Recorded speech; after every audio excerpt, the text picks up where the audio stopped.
From the headquarters of Telesur English in Caracas, Venezuela, I'm Carla Gonzalez, and this is From the South.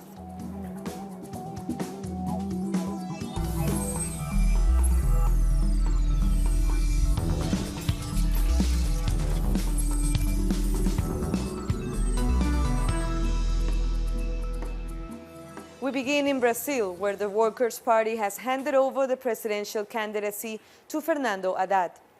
He will replace former President Luis Ignacio Lula da Silva in the electoral race. The decision was made at the party's meeting in Curitiba. Hundreds of people supporting Lula have gathered outside the prison where he's been held. That pain, that defeat and disappointment caused by losing our candidate motivates us to accept President Lula's challenge to not leave Brazil without an alternative, to continue fighting. And as he determined and suggested, we introduced Fernando Haddad as the presidential candidate of the Workers' Party. We will not accept a Brazil of the 19th or 18th century. We don't want an unequal Brazil. We will work together to build a new country. We are together here to fulfill this task, and we don't have any problems. We have the will to give back to Brazil. We count with each and every one of you. We will go to the streets, and on the 28th, we will celebrate Brazil's democracy. Long live democracy, Lula libre, and long live Brazil. Haddad is the voice of Lula. We won't need to tell the people this. Lula is still the candidate, but under the name of Fernando Haddad. It's the same program, it's the same project. Our correspondent Andre Vieira has more from Curitiba. September 11 is a historic day for Brazil because it is a day to reaffirm once again that Lula da Silva is suffering through a process of political, media, and judicial persecution, so they can remove him from the electoral race here in Brazil. But it's also the day in which Lula da Silva will be replaced by Fernando Haddad in the elections to take place on October 7th. Social movements are intensifying their struggle to reaffirm Lula's innocence, but also in support of Fernando Haddad, that they say will be the legitimate representative of Lula da Silva in these coming elections. They are also calling for return to democracy after the coup in 2016. That was Andre Vieira from Brazil. Venezuela's Foreign Minister Jorge Arreaza has condemned the siege against Venezuela at the UN Human Rights Council in Geneva. He said the measures taken by the United States and the European Union have promoted a financial blockade. Arreaza also met with the new UN High Commissioner for Human Rights, Michelle Bachelet, to discuss Venezuelan migration throughout the region.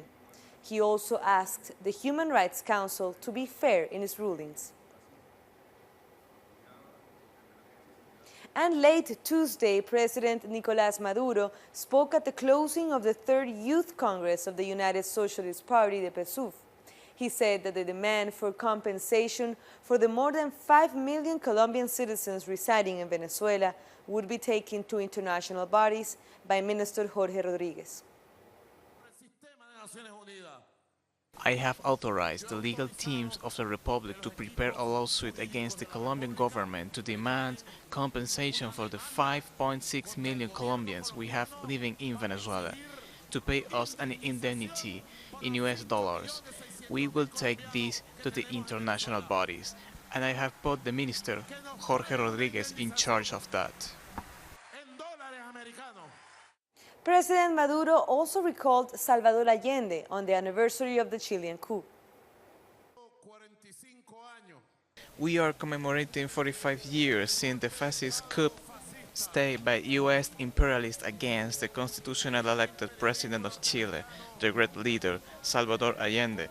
45 years since the coup that subjected Chile to a fierce dictatorship with more than 5,000 disappeared, many tortured, 100,000 people in concentration camps, and over 1 million forced into exile.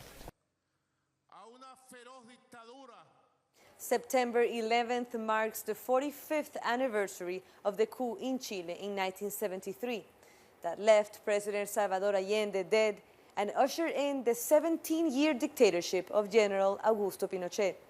Nearly 3,200 people died or disappeared in political violence during the dictatorship until 1990.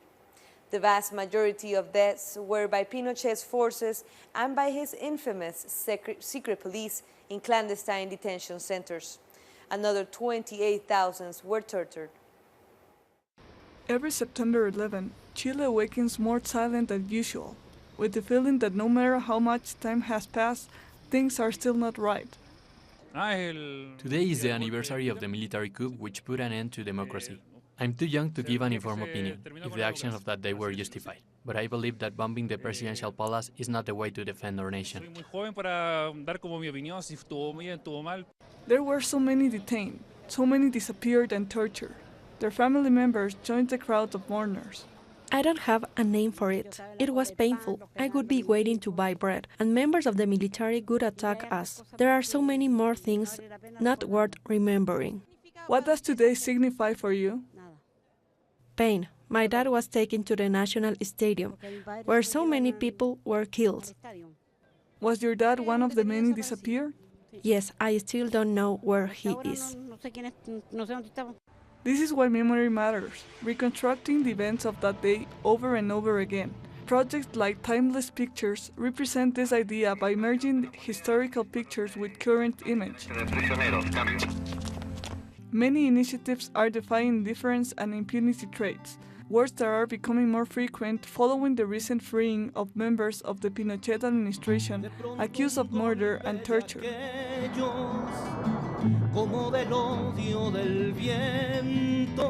Mireia and her brother's story are part of one of the most heartbreaking projects, a documentary that reconstructs his final moments as a prisoner in Dawson Island.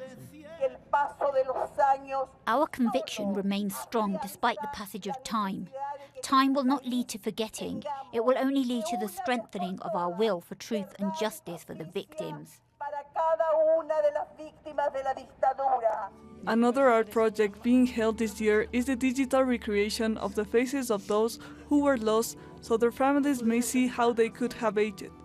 This is what they would look like today, they say, in between laughter and tears.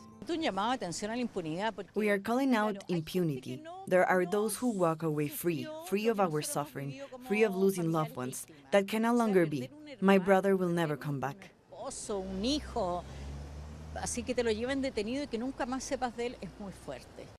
Projects like this not only reveal the link families have with their lost loved ones, but the link a nation has with its past. Social and political organizations have also marked the anniversary of the military coup. They honored former President Allende, who died in the presidential palace of La Moneda on that September 11, 1973. They are also demanding justice for the victims and those who disappeared in Pinochet's brutal regime. Dozens of demonstrators have also commemorated the anniversary in England outside the Chilean embassy in London. Many participants were political prisoners back in Chile. They protested with messages embroidered into patchworks, which they prepared themselves. They also displayed the list of people who disappeared during the dark days of the dictatorship. The reason we're here today outside the Chilean embassy, 45 years after the coup, is because even though we have democracy today in Chile, we've not had justice. We still have 3,000 people disappeared whose loved ones do not know where they are, how they were killed, have no gravestone to go and visit, to put flowers down. And for us it's very important that their memories aren't forgotten, that they're not lost. Coming up, more stories. We'll be back.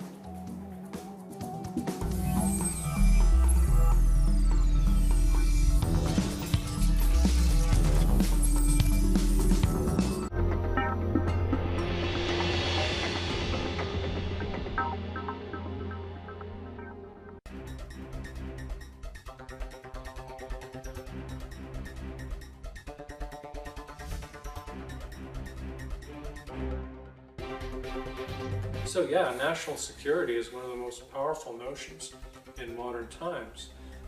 To swindle, I think, people, to do things that are not in their best interest, and to support massive military complexes that are not in anybody's interest, but that are like cancers feeding on society, frankly. Watch a series where the U.S. geopolitical strategies as an empire representing the culture of war and propaganda are shown, and how this has served as a tool of social control. War. Saturday, only on Telesur.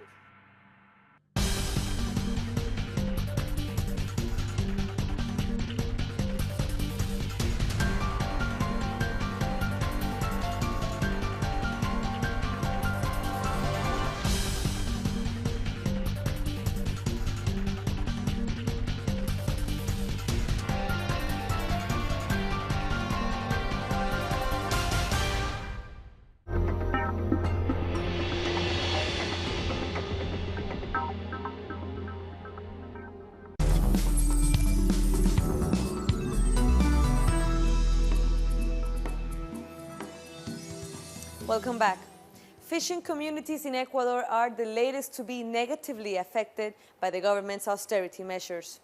Echoing voices around the country, they say that they are taking on an unfair share of the impact, while large corporations and multinationals stand to avoid penalties or even gain from the measures. Ecuador's government has announced new diesel prices. The shrimp and fishing sector will see an increase in their diesel costs, in line with the government's austerity measures.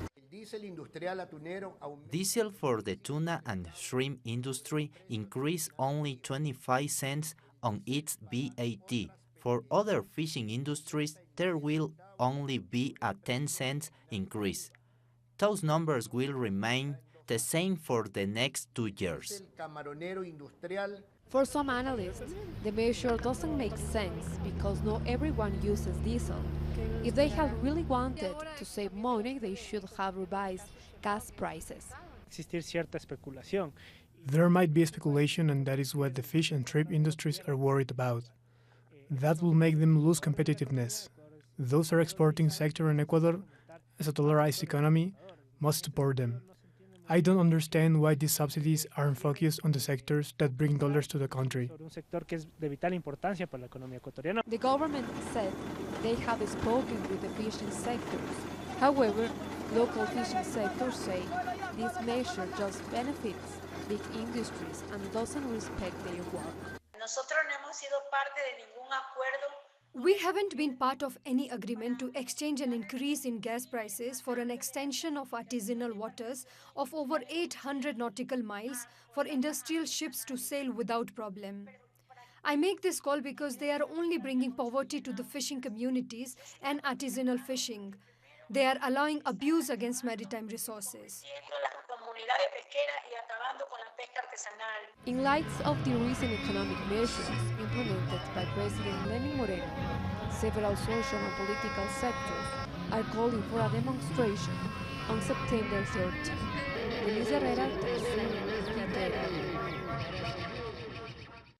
Tens of thousands of people from dozens of indigenous communities in Guatemala have taken to the streets. They're protesting that President Jimmy Morales suspended the International Commission Against Impunity. The protests are part of a week of action organized by 60 social movements. 30 to 40,000 people from the 48 areas of the Totonicapán region have been peacefully protesting against the government of Jimmy Morales, and especially against impunity and injustice. The peaceful protests are concentrating in at least 4 strategic points of the Inter-American Highway that connects the Guatemalan capital with the South Mexican border.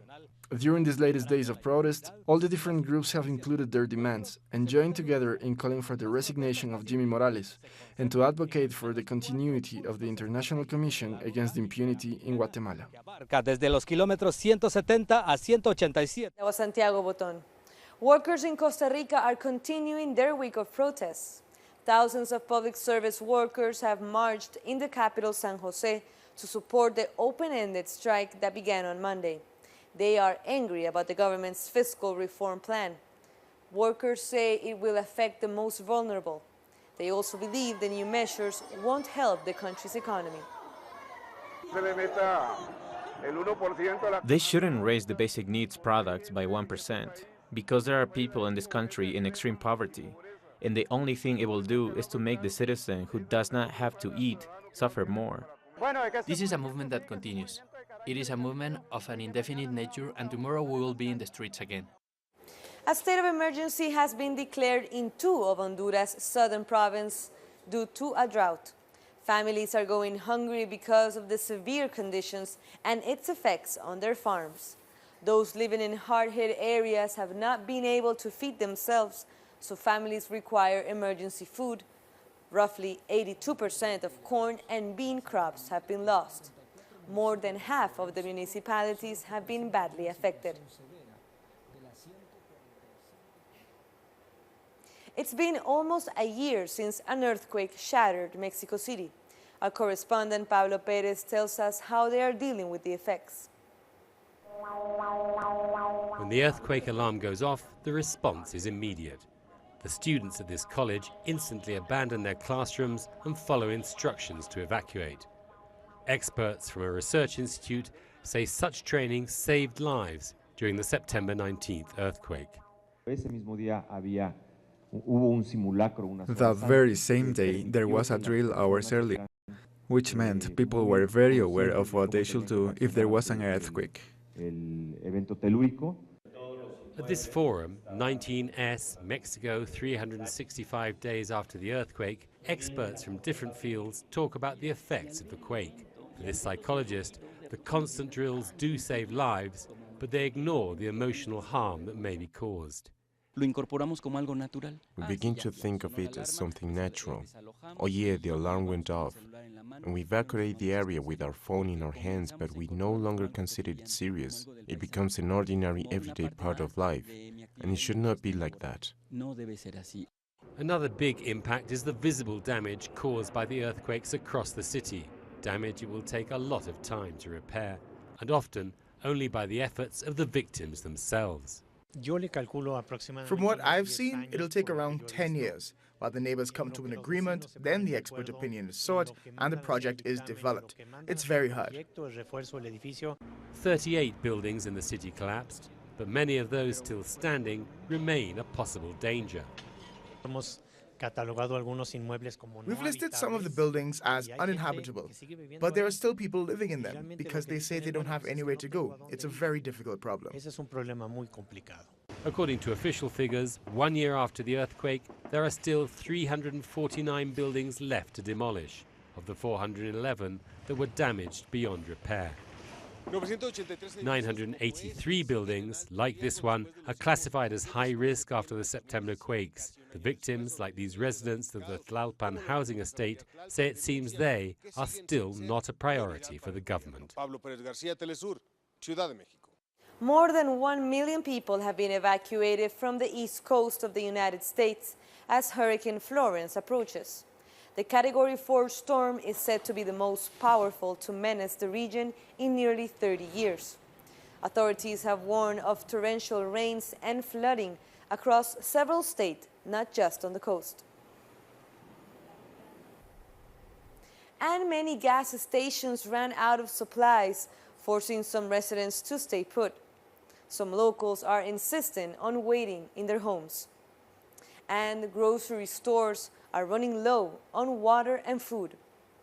Florence could make landfall in Virginia, North and South Carolina on Thursday morning. Dominica, Martinique, and Guadeloupe are all under a hurricane watch. Isaac is a tropical storm, but calling it a watch means hurricane conditions could be felt in under 48 hours. Just under a year ago, Dominica was severely damaged after the passage of Hurricane Maria. Prime Minister Roosevelt Skerritt called on citizens to take all advisories seriously and to monitor the developments of the storm. We all have vividly in our memories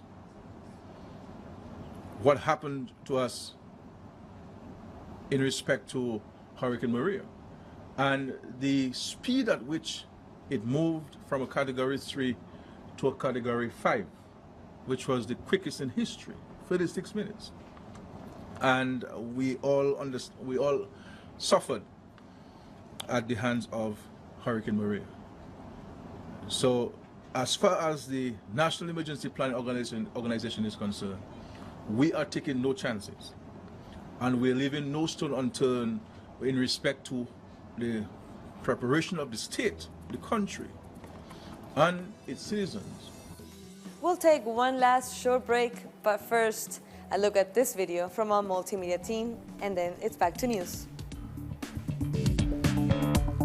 In the US, September 11th is remembered for the terrorism that murdered nearly 3,000 people. It was a pivotal moment that launched 2 grotesque wars, a tragedy that was used as an excuse to invade or strike anywhere on the planet. September 11th also marks the day in 1973 a US-backed military coup toppled the socialist government of Salvador Allende in Chile. Over 40,000 people were tortured, killed, or disappeared by the Pinochet dictatorship. For Latin America, it brought about the neoliberalization of economies throughout the region, new dictatorships, and the crushing of socialist aspirations for several decades. US foreign policy has caused great damage in its drive to secure its interests around the world. $1.5 trillion have been spent on war since 2001. Millions dead. And for what? So US corporations can have access to oil? For new military bases and friendly client states? Today the US is making a comeback in Latin America, developing new inroads in Argentina, Brazil, Chile, Colombia, Ecuador, Honduras, and Peru. So what to the citizens of the world is the 11th of September?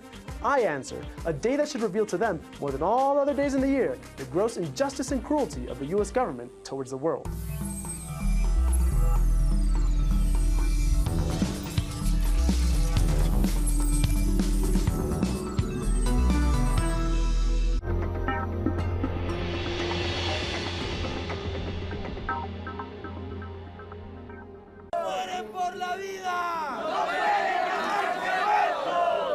Queremos verdad, reparación integral, pero sobre todo justicia, pero justicia social.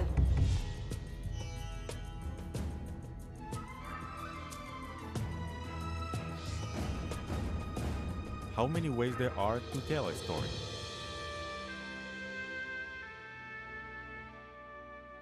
The different perspectives of our nations are on Telesur documentaries. Sundays, only on Telesur.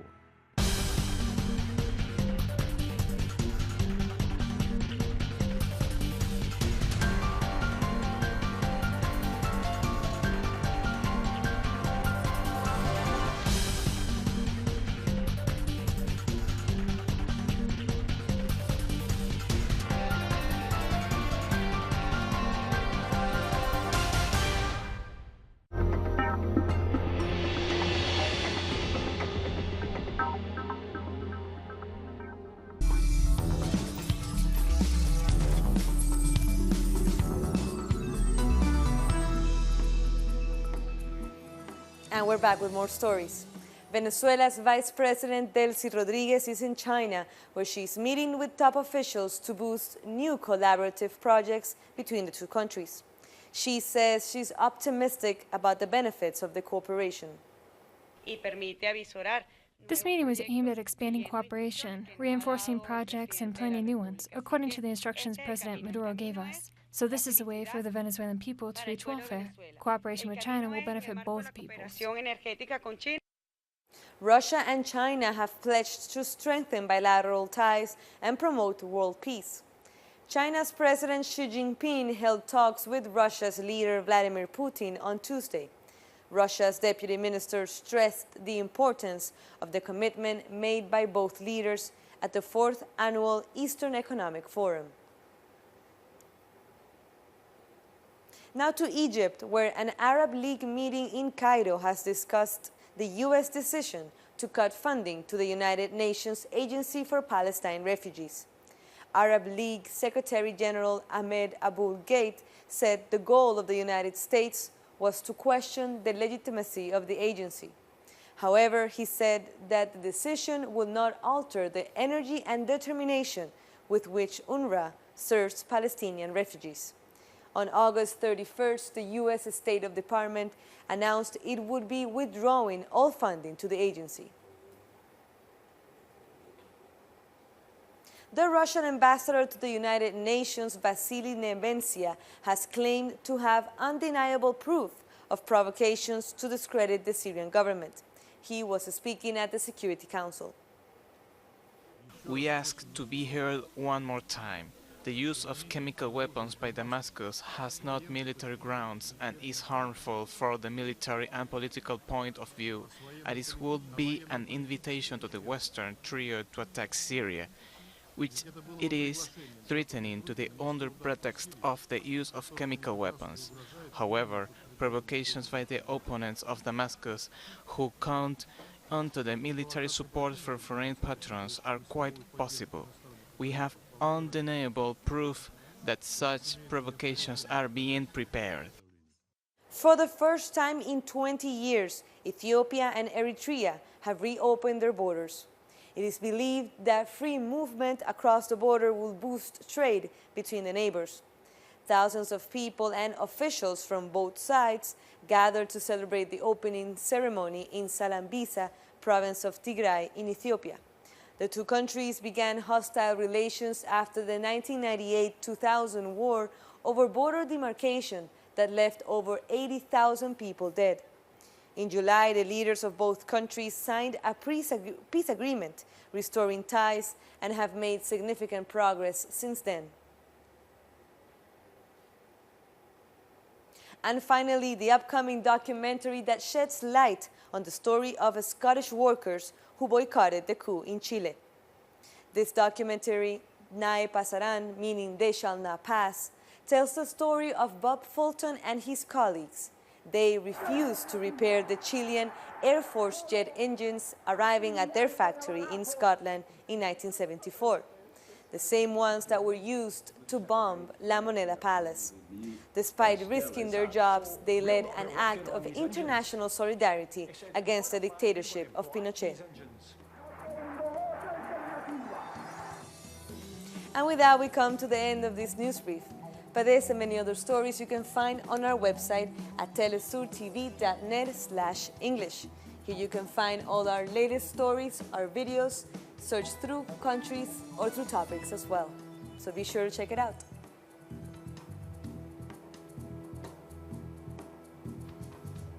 And you can also follow us on social media. We're on Facebook, Twitter, and Instagram. For Telesur English, I'm Carla Gonzalez. Thank you for watching.